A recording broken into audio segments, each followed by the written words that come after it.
Hi, Judith. Hey, Bob. How are you? I'm doing okay. How are you? Good. Let me introduce us. I'm Robert Wright of Blogging Heads TV, and this is The Wright Show, and you are Judith Shulevitz. I am. You make that sound like a recent realization on your part. It is. I'm always discovering that. Yeah. Every day's a new day. You're the author of The Sabbath World. I am. Glimpses of something or other. What is it, glimpses of? Different Order of Time. Glimpses of a Different Order of Time is the subtitle. And that's about the virtues of having a day every week. It's not what we're going to talk about in this particular conversation. But before we get to what we're going to talk about, it is about the virtues of taking a day every week to do something or other. Yeah, it's kind of a history of that idea. Mm-hmm. So my thesis is this is actually one of the big good ideas of Western civilization, mm-hmm. and one of the fundamental ones. The basis of the week, the basis of our social order. So it's a good idea. It's going away. And I wanted to... And only one woman can keep it from going away, Judith. That's right. God dang it. So I tell the history of it, who came up with it, why, how it looked in the past. Mm-hmm. It's not just the Jewish Sabbath, though obviously they invented it, but Christians, numerically there were more Christians in the world who kept the Sabbath in history than Jews. So it's a lot about the Christian Sabbath too. And then the civil Sabbath, which Felix Frankfurter sort of codified in a Supreme Court opinion. Okay. And which we practiced, a sort of unreligious, mm-hmm. day off. Well, you and I are gonna have a future conversation, a more extended exploration of this that will appear on this very website in the not too distant future. But let's turn to a less happy subject, what is called the rape culture, and we're gonna talk about that and maybe talk a little about what is called the hookup culture and whether there's a connection between the two. The rape culture issue seems kind of never to go quite away. Within the last few weeks, we've had the Columbia University commencement at which the well-known victim of the alleged rape carried a mattress across the stage. And then there's this movie, the documentary, The Hunting Ground, and only this week I think there was a kind of, Emily Yoffe did a critique, to put it mildly, of that on Slate. And I'm wondering, I know you have some ideas about how colleges should address this issue. Before we get into that, is your sense that there has been an increase in the incidence of rape, or more of just an incidence in the reporting of rape, or more of just an increase in the incidence of reporting things that may or may not be rape, or all of Or what? Or what? Before I go on, I should say you're forgetting the big Laura Kipnis case, which is a freedom of speech issue, mm-hmm. in a lot of ways, but it also sort of is about rape, in that the thing being argued about was, can you talk about an ongoing Title IX investigation into an alleged rape? Okay. Right. You want to give us a little more background on that? So Laura Kipnis is a professor at Northwestern University and a pretty well-known essayist and journalist, and she's a provocatrice, I would say. And she wrote a provocative essay in the Chronicle of Higher Ed in which she argued that there was a sexual paranoia on campus and all these rules. So it was really about professor-student dating, particularly professor-grad-student dating, and the rules against that and how she thought they were misconceived.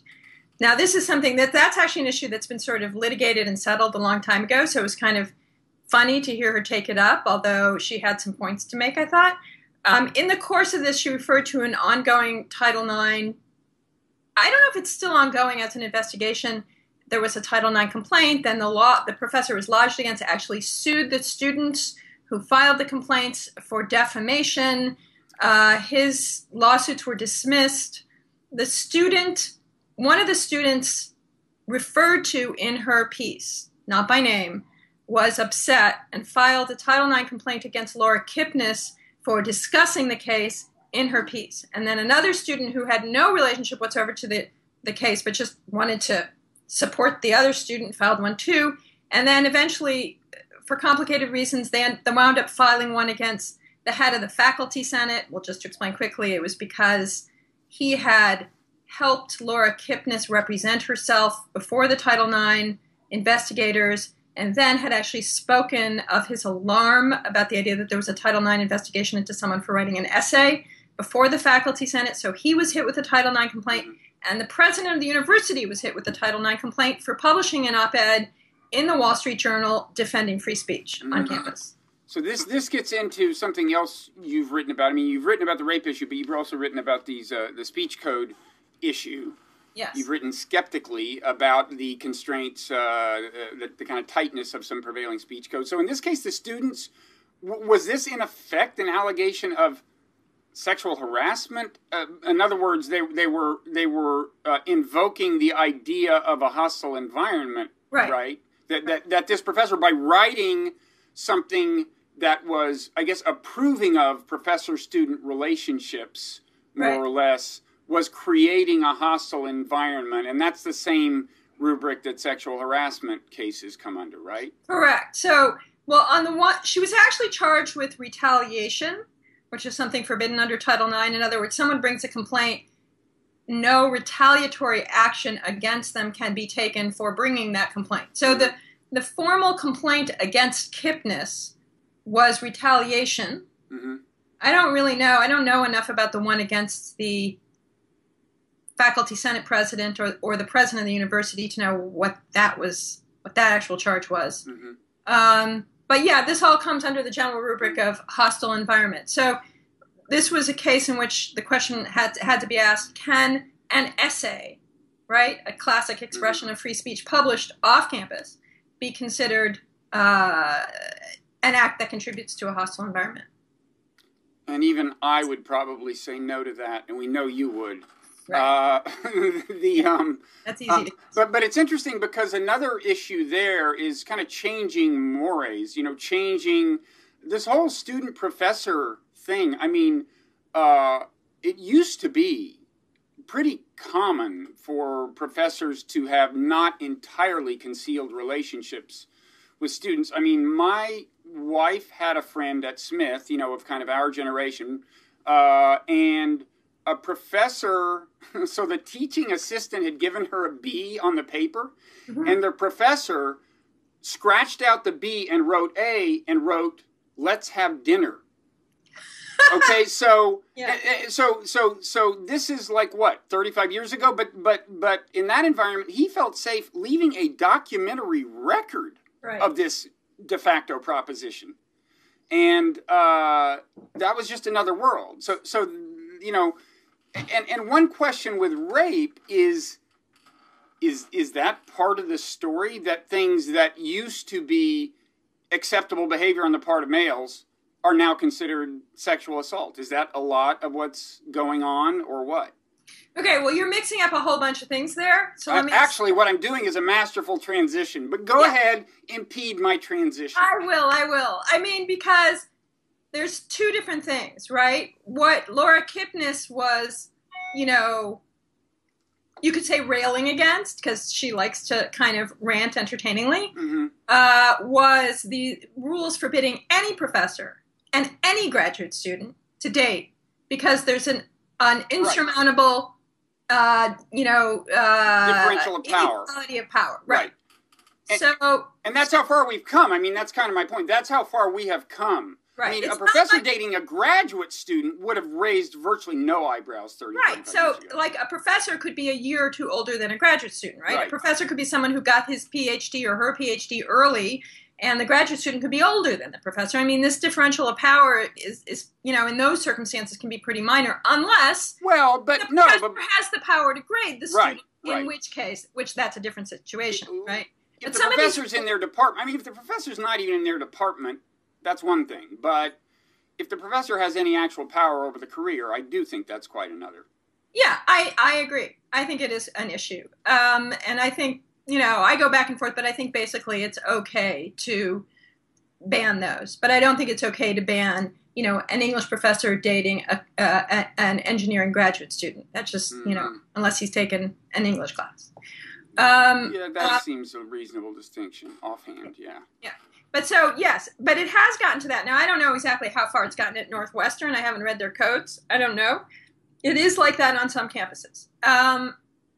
But so to go back to your question is there more rape on campus than there used to be? I think the answer is we have absolutely no idea. These 1 in 5, 1 in 4 figures are, Emily Yaffe did a piece in Slate in which she demonstrated pretty persuasively that, the studies these figures are based on, you're a science journalist. They are, first of all, there's only a couple of them. Second of all, they do a lot of funny stuff with the numbers. So one of them includes everything from unwanted propositioning and fondling to violent, penetrative sex, right? Mm-hmm. So that's, if we're calling, a pass rape, then yeah, maybe we can say 1 in 4, 1 in 5. Another one did one study on 2 campuses, in 1 year, multiplied those figures by 4 on the assumption that, women are in college for 4 years, extrapolated from 1 semester to a full year, did all kinds of funny stuff with the numbers, and Yaffe interviewed the author of that study and said, yeah, this is not a representative figure. This, you got to do longitudinal work. This is, you cannot get a 1 in 5 figure out of this. That's what he arrived at, but he admitted that it just wasn't particularly credible. Okay. Now, when you say everything from making a pass, are you including unwanted fondling in making a pass? Because that does seem to me, I'm happy calling that sexual assault. You shouldn't do that. You shouldn't walk up and touch anybody. And if you touch a sexual organ, it's autonomy. People should have autonomy over their body. Right. I agree, and they should have the right to say yes or no. Absolutely. However, it does happen. So you're at a party. Okay, you're leaning up against the wall, having a drink. Somebody is talking to you, also having a drink, leaning maybe against the wall like that. Mm-hmm. That person leans over and kisses you in the middle of a conversation. We've seen it in a million movies, right? It happens to me all the time. All the time. I mean, I'm sure, right? Who could resist, right? Right. So, is that a pass? That's unwanted sexual contact. Let me give you another example. Yeah. You're walking down, the way these codes are written, this could be, in some cases, actionable. You're walking down the street with some new acquaintance. You're excitedly exchanging, confidences. And at a certain point, one of them reaches out and takes the hand of the other. That is, in fact, unwanted sexual contact. The way some of these codes are written, where it includes any body part coming in contact with any body part, even if clothed, right? Yeah. Well, I on the one hand, I'm tempted to laugh that off. On the other hand, I don't know what it's like to be a woman in a certain situation. And, I feel like I have more insight into that than you do. Possibly. So I would say, I think that if I don't want someone to take my hand, I can pull it away.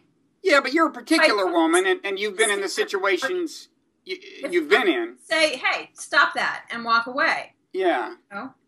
And if I don't want someone to kiss me when I'm alone on the street late at night, I can say stop that and walk away. If I am truly being threatened, then that is a case in which there's potentially a threatened or attempted sexual assault. Yeah. I guess I just mean threat can be kind of a vague, hard to define thing, and it lies in the perceiving largely. And, when it's like a large physical male and you may not know them very well and it's dark and there's not many people around, that's different from a different context.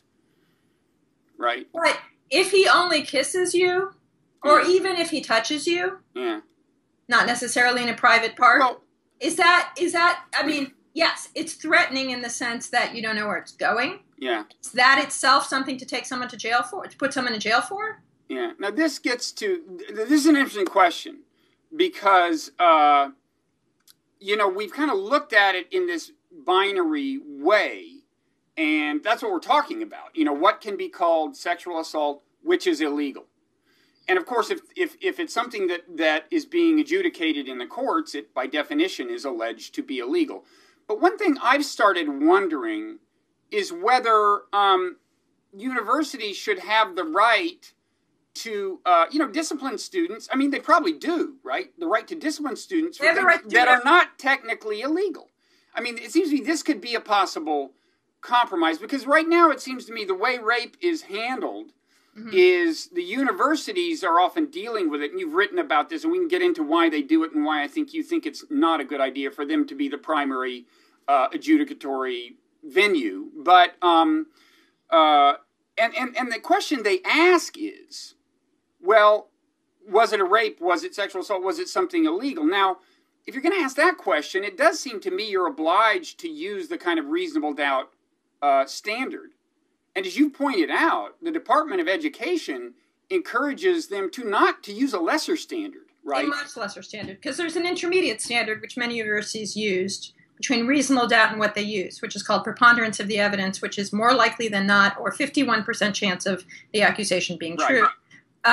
There's a middle standard called clear and convincing. That's 75%. And that's, the Department of Ed has required that universities drop from 75 to 51% certainty. And it does seem, if you're talking about something that's illegal and that something carries as strong a stigma. Not illegal. They don't use, guilty or not guilty. They use responsible. That's the term of art. And it's not illegal in the sense you don't go to jail. There's no jail time. The state does not deprive you of But it is still the university declaring you a rapist. Can deprive you of your diploma. Right. And it can take away from you, as it were, the money you have spent on your education by kicking you out. Well, and even beyond that, though, I'm kind of interested in the labeling question. When they call it sexual assault or rape, they're in effect saying to the world, this is a felon. Yes. And this is a rapist. And by prevailing rules, apparently, they're saying it when they think the chances that the guy's guilty are, 54%. Right. Now, what I'm asking is this. Okay. And it could have been for something like touching, like there's a case at Columbia where a woman invited a man she was studying with to stay over in her apartment, share her bed, and woke up in the middle of the night and he was touching her, all right, over her pajamas, right? And she said, "Oh my God, get out of my bed." And he jumped up and he ran out and ran back to his room across campus, right? And the next day he writes a letter saying, "I am so sorry. I was half asleep. I really apologize. It will never happen again. I hope you will forgive me." She filed the complaint, used the letter as evidence. He was suspended for 2 years. Mm-hmm. He is now back. He's in graduate school at Columbia. He is a TA, and the anti-rape movement on campus is trying to get him kicked out of his TA-ship and indeed kicked back off campus. Now, I'm about to ask the question that these days can engender a lot of blowback and get a person in trouble, but did she say what exactly she had in mind when she invited him to share her bed? She didn't want, it was after midnight. She didn't want him to have to walk back across campus. It's an urban campus. I don't know. Okay. She didn't feel he should do that. So she said, stay here. And the only place to stay was the bed. Actually, there's a floor, but anyway. Right. Okay, whatever. Anyway, he ended up sharing the bed. I wasn't there. I don't know the details. I've read about it. Okay. But here... My point is, Bob, he has on his record that he is, by the standards of the university, he's a rapist. Right. Here's what I'm asking. Might it be a reasonable compromise? You're making a good point that, but you're asking, should we really be able to label somebody as a rapist, and in effect a felon, on the basis of, 53% confidence that they actually did it? On the other hand, are people who are saying, well, rape is a serious thing and we do want to discourage and so on. I'm wondering if there's the following middle ground, okay? Whether the university could declare the student guilty of something... Responsible. Guilty of something like, ungentlemanly conduct, to use a Victorian term, or some substitute. I'm thinking of the Columbia case because, okay, this woman accused the guy of raping her. There's no definitive proof of that, I guess. Are we talking about the Sulkowitz case? Yes, but two other female Columbia students apparently filed complaints against the guy, neither of those for rape, but for kind of unwanted stuff. What I'm asking is, in a question like that, if you've got three separate accusers, would it be fair to say, look, we don't know that you committed rape. We're pretty confident that you behaved in a way we do not want Columbia students behaving. You are suspended or something. We're not going to call it rape. We're going to call it ungentlemanly or inconsiderate or whatever else. Well, in fact, under this really low standard, they found him not responsible for all charges, right? And so there was not even a 51% confidence level with any of them. Stated each one separately, and on one of them they said, so the one of them that was frankly the weakest charge, which was the charge that he grabbed and kissed someone at a party, right?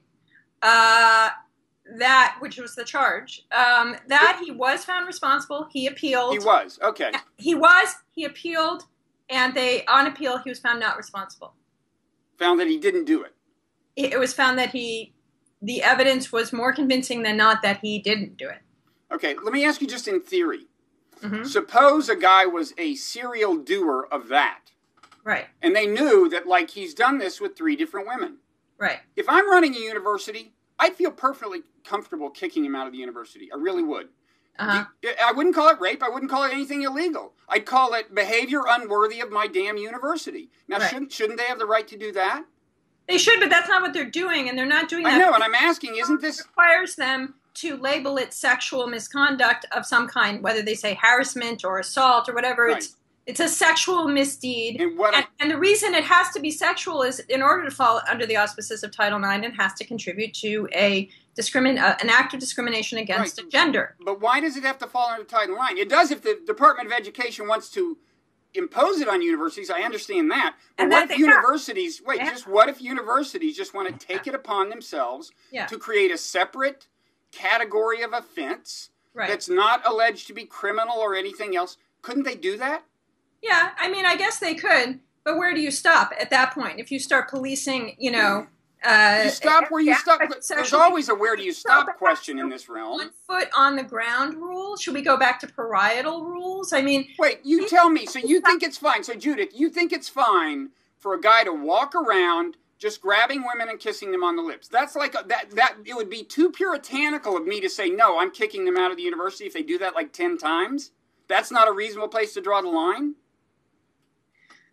They should just roam the campus doing that because there's a slippery slope. If we say that's okay, then suddenly handshaking's not okay. Come on, you have to draw lines with any code. Right, I agree. I want to just make really clear that we're speaking theoretically because that is not what Gesser is accused of doing at all. And he was cleared of doing anything. Well, there was an allegation of serial misconduct. For a guy to walk around grabbing women and kissing them, I don't think it's okay. Do I think it's an act worthy of suspension? No. I think, universities have enormous... What would you do if the guy just did it every day and you kept telling him not to? You would never suspend him?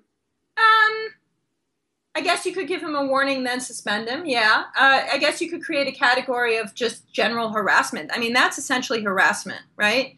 If the label doesn't matter to me. It's just clearly something you don't want going on at your university. Right. If someone went around grabbing anybody by a body part every day, random strangers, I think that would be, assault of some kind. I think you could cover that one with assault, right? I mean, I think that probably is covered. Do I know the university's codes? No, I don't. But I think that one probably is covered. I'm just suggesting we explore this as a kind of a middle ground, a kind of alternative way to adjudicate. Now, you may be right that there are very few, if any, that actually would fall in this realm. Although the Columbia case, I mean, if it had turned out that he had done these things demonstrably, that would be an example of this. Right. But apparently there wasn't enough evidence. One reason, I guess, well, I'm asking this because I actually think it's kind of a good idea if it would turn out that there were really cases it applied to, but it's a little related to a question I have of whether you think the hookup culture encourages the kind of these kind of marginal crimes for starters, and also the kind of cases of date rape that may themselves be on the border, almost a case of misunderstanding between the two, right? Do you think that the hookup culture is giving rise to just more genuinely problematic cases where both, where there is reason to kind of worry about what's going on? Okay, so I want to say, first of all, I am no expert on hookup culture. I haven't studied it. I have no figures on it.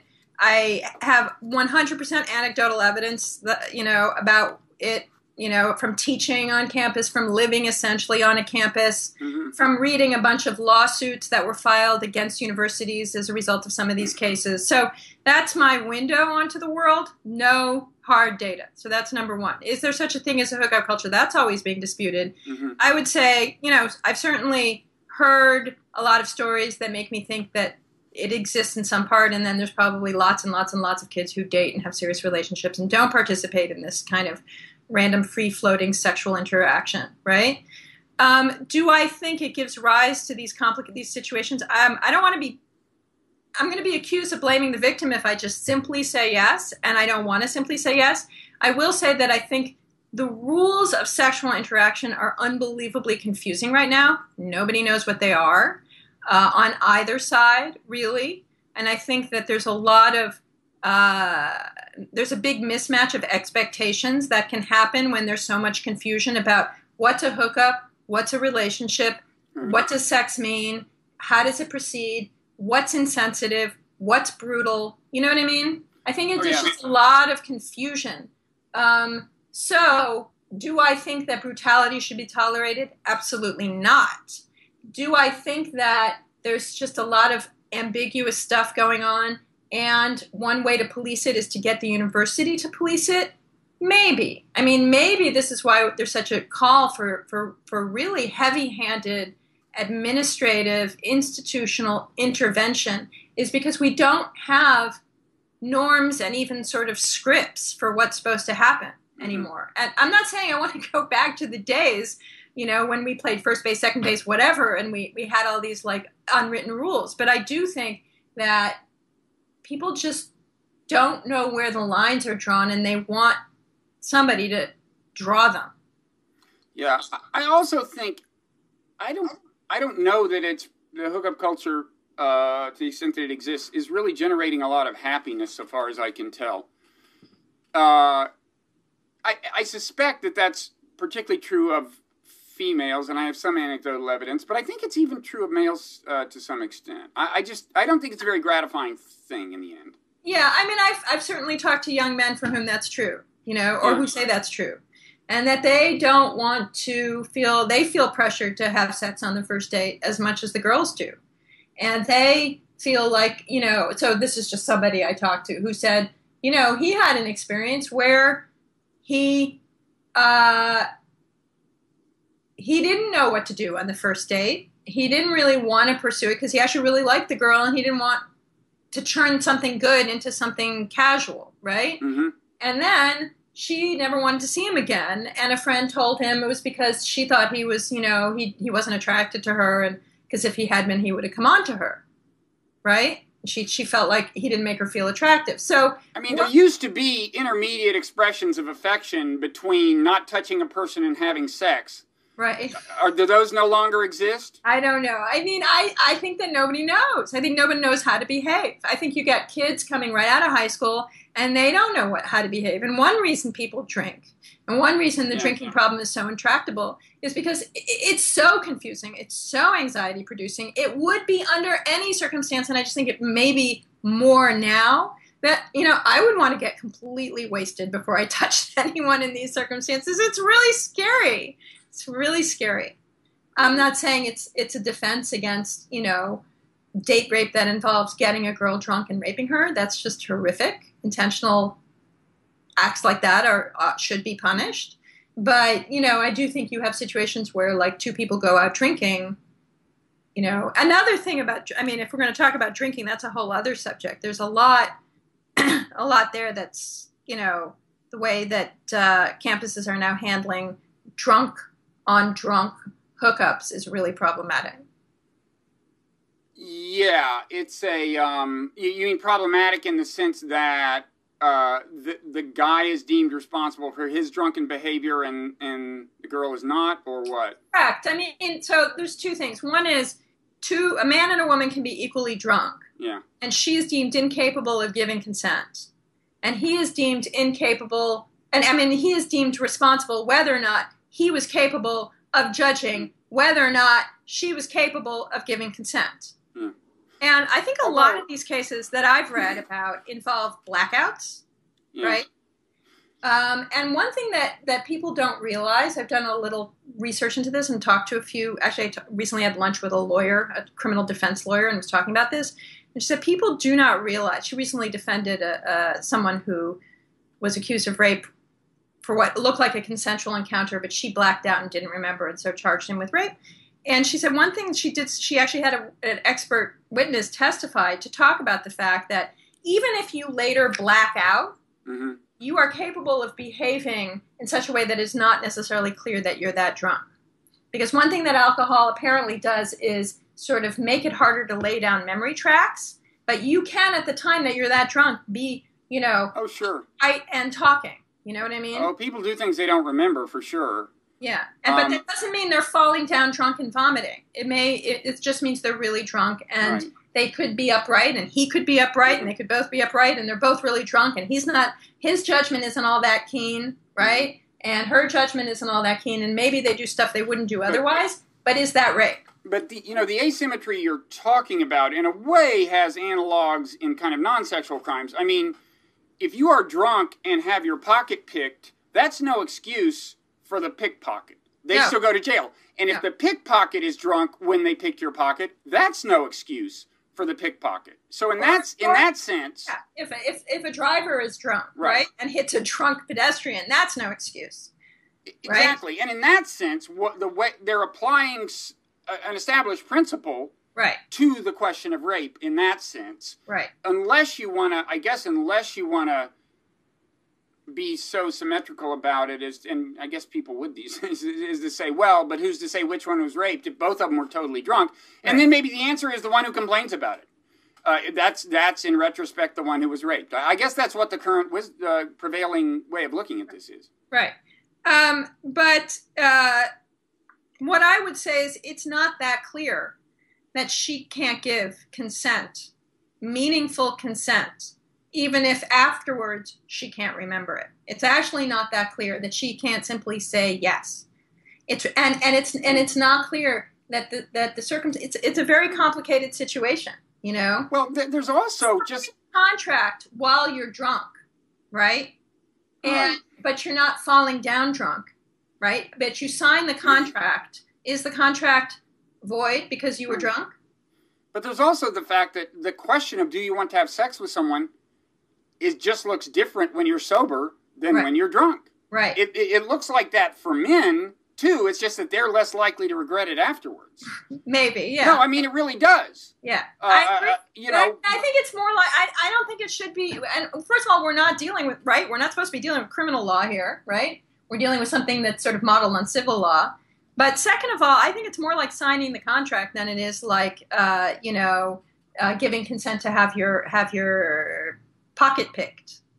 I mean, it's not because it's never not a crime if somebody picks your pocket. Right? It's often not a crime to have sex. It's usually not a crime to have sex with someone, right? So the lines between it are very unclear. So if you go out with someone and get them very drunk and then have them sign a contract, that's mean. Yeah, it's bad. Is it illegal? I don't know. Or is it, something that should be banned? I mean, I don't think it's admirable behavior. The law does not exist to punish, non-admirable behavior. It exists to punish, behavior that we deem criminal or, worthy of some punitive sanction. Right? Well, we had promised to keep this short, so we shouldn't go on too long. I would make one kind of conservative, if not reactionary, remark in closing. It's easy to laugh at some of the rules that used to apply. Like I spent my first year in college in Texas at a small school, and they had the girls' dorms and the boys' dorms. Boys were not allowed in the girls' dorms after 10 p.m. or whatever. It's easy to kind of laugh at that. And I would even say, cross cultures and say I remember I was on some Arabian airline heading for Saudi Arabia, and there was a Western movie and showing on the airplane, and the woman's ankles were visible, and they blurred out the woman's ankles. Wow. It's easy to laugh at all of this stuff, but I'd feel more comfortable laughing at it if we had it figured out. Yeah. And we don't. And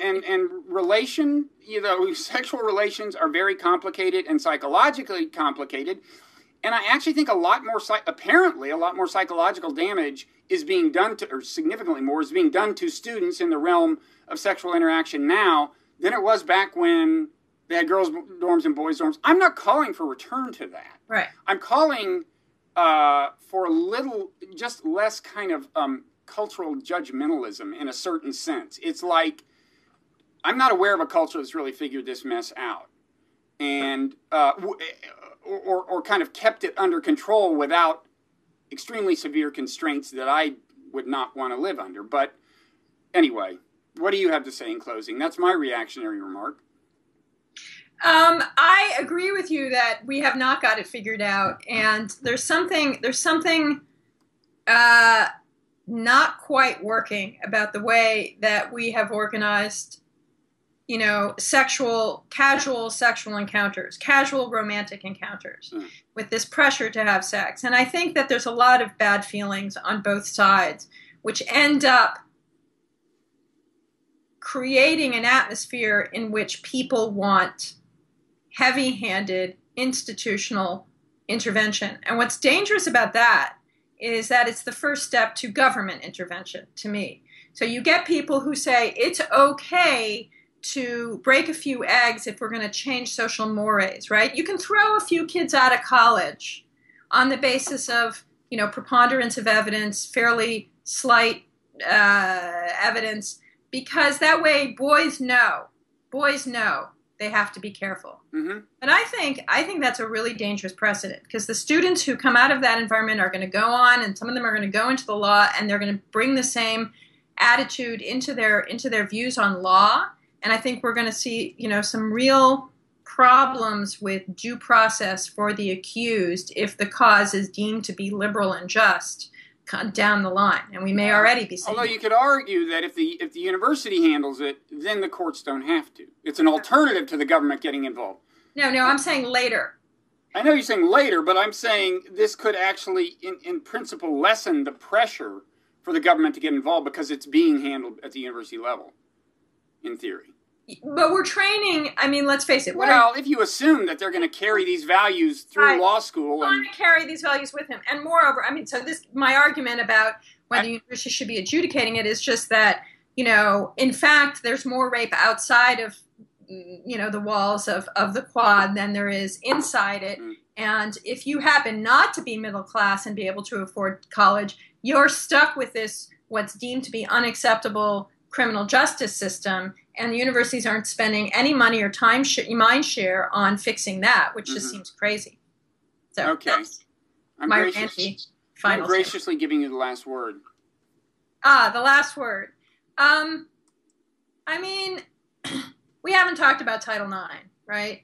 I get asked all the time why we briefly mentioned sexual harassment and hostile environment, but so yeah, the Department of Education, has really changed Title IX from something that ensures equality of access to academic facilities and sports and things, to something that really polices this hostile environment, and has created a lot of rules that even universities don't want. And one of the problems is that there's a lot of rules that make it hard for anyone accused of sexual assault to defend themselves. Let's put it that way. Mm-hmm. They are not granted any of the protections that an actual defendant in a criminal court would have, right? Any of them. Almost none of them. Not a lawyer, not a right to confront the witness, often not the right to hear the charges against them before being interrogated, all kinds of things. So why do I think this is as dangerous as it is? It's not just about rape. We have... I should say that if you don't comply as a university, you can have your federal funding taken away. So if you don't follow the dictates of Title IX, you can have federal funding taken away. So why do I care so much about this? We have the government telling a major set of institutions in this country to basically abrogate what we all think of as basic civil liberties and due process for an entire category of people on their campus on pain of losing their federal funding. If that scares me. That is like government intervention of the worst possible kind. The government is saying, we will take your money away unless you do something that, outside of this institution would be considered unconstitutional. That's astonishing, and it should scare us all. So that's sort of my take on the whole thing. That is your last word. That is my last word. Well, thank you. This issue won't go away, so maybe we'll have a chance to talk about it again or something else. No, it's not going away. I agree. Yeah. Okay. Thanks, Judith. Thank you. Bye-bye.